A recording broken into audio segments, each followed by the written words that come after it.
mga ka-beauty geek! So, maulan ngayong araw na to, no? Araw ng Miyerkules ng hapon. So, hapon pa lang. Di pa gabi, no? Ano ka ba? Charot. So, ayan guys. Natatakpan natin yung kalsada kasi nga, di ba maulan? Baka mabasa ang beauty cake nyo. Ang hirap mabasa. Baka magkalat pa siya, no? Baka dumami pa kami ng 10 beses ulit, no? So, mahirap na ayan. Thank you. So, ayan, hindi ako kanina nakapag-live sa aking YouTube channel. So, I hope you understand, guys, na busy ang person. No? Busy ang person sa mga ginagawa niya ngayong araw na to, no? So, but then, I'm so sexier than ever, no? Thank you so much. Wait lang, guys. So, ayan nga mga ka-beauty geek, no? Medyo matraffic dahil basa yung ulan. Basa yung kalsada nyo, no? Yung putik dito. Anong gagawin natin? Baka mambiyar na ang ating beauty geek, no? So, ayan. Dandaan lang. Aray. Baka malaglag tayo. Maputi ka ng ating beauty geek.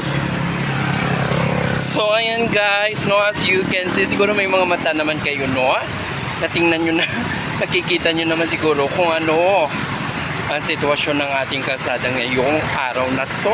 Maghanap tayo ng vitamins and minerals. So, ayan, meron.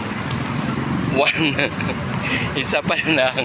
Ayan, no, mga ka-beauty cake, no, usad pagong ng inyong mga sasakyan. Yung mga motor nyo naman, guys, no, dandaan naman, natatalsikan ako eh. Baka kayo lang, gusto nyo lang kayo lang dadaan sa mga dinadaanan dito? Aba, hindi na pwede yun, no? Charot. Ano ba yan, mga ka-beauty geek? Wala man lang tayo, kanina may isa tayo nakitang vitamins and minerals, no?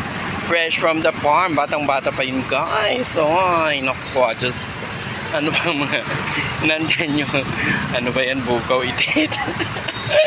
Char. Sobrang traffic na. So, ano pa inantay nyo, guys? Huwag na kayong lumabas pa, no? Pag may pupuntahan kayo kasi sigurado abutin kayo ng siyam, no? Baka magiging 10 na yan.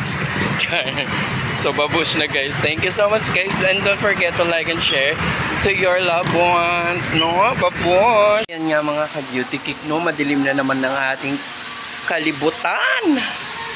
Ayan, may gumagawa dyan sa kabila. Ayan, guys, may umusok-usok. May nagsasaing na, no? Ayan, dito tayo ngayon sa mansyon. So, may gagawin ako dito, guys. Kaya dito muna. Magdodrawing tayo. No, mga ka-beauty geek. Ayan, may project kasi. So, kailangan dodrawing natin. Pamangkin ko na project. Dito ako sa taas, no? Yan.